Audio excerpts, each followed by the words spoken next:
I know all of the pros that I sit with tell me the opening match of any tournament is just the toughest, and you made it through. Yeah, it was. It was a tough game. Ben missed a few chances, and I managed to do a couple of good clearances in the first few frames. But if that's the way the Pockets are playing after day one, a bit nippy, aren't they? Oh, I would like to be playing in day 3 here now, if that, because they're tight. But I thought your long game was very impressive. I think 7 out of 8, and that's something that, if that's working, it's creating chances all the time, isn't it? That's it. With the new queue, Stephen, that's what I felt. I felt my long game just I was going to ask you, because Judd's quite secretive about the queue he's using, but you're open. You've got a new queue. No, the sponsors out in China, they made me 5 when I was out there, because I was playing with one of their queue the last year, but they kept on saying that's only like a 7 out of 10 piece of wood.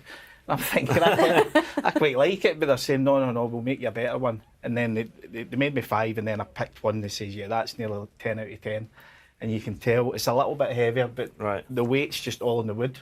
Plus, it's playable. It's got good playability. What is in the game now? Because 15, 20 years, nobody would dream of changing queues as much as you guys are changing now. Is it purely, sponsors are wanting you to use their queues, or is it just the quality of queues are much better now than you used to be? Yeah, the quality of queues, they're different class. It's almost like tennis now. You could take 4 or 5 out and you'd play with any one of them. I don't know if I'd take 4 or 5 out, but no, I was just delighted with it. And I did say, I says, look, you've got to make me a good one before I was going to change. But when I was out in Nanjing at that tournament, in the final against Wu Yiza, the conditions got pretty tough. Because there was a lot of rain, and I just felt I never had enough power. Okay. So that was another reason. When I seen that one, I says, this seems good. And as you said, the long game, I felt good. I felt wherever I was aiming, it was going. So it's really interesting, because the season is relentless, right? There's tournament after tournament. So it must be quite daunting to change queues, knowing that you're back into another tournament, or not for John Higgins? No, me now, no, because I have tinkered over the years.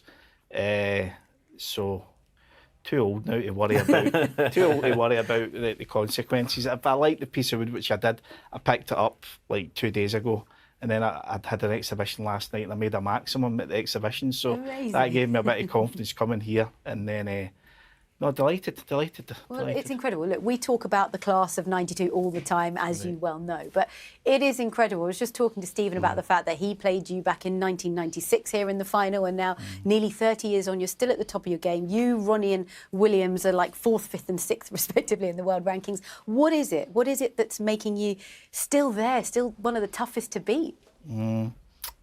Yeah, just the love of the game, really. The love of the competing. Yeah, that's what I said. You're all competitors. You love winning, and you must still get a buzz coming to big events like this. Brilliant coming out there today to the "I Have a Dream" tune. That was good.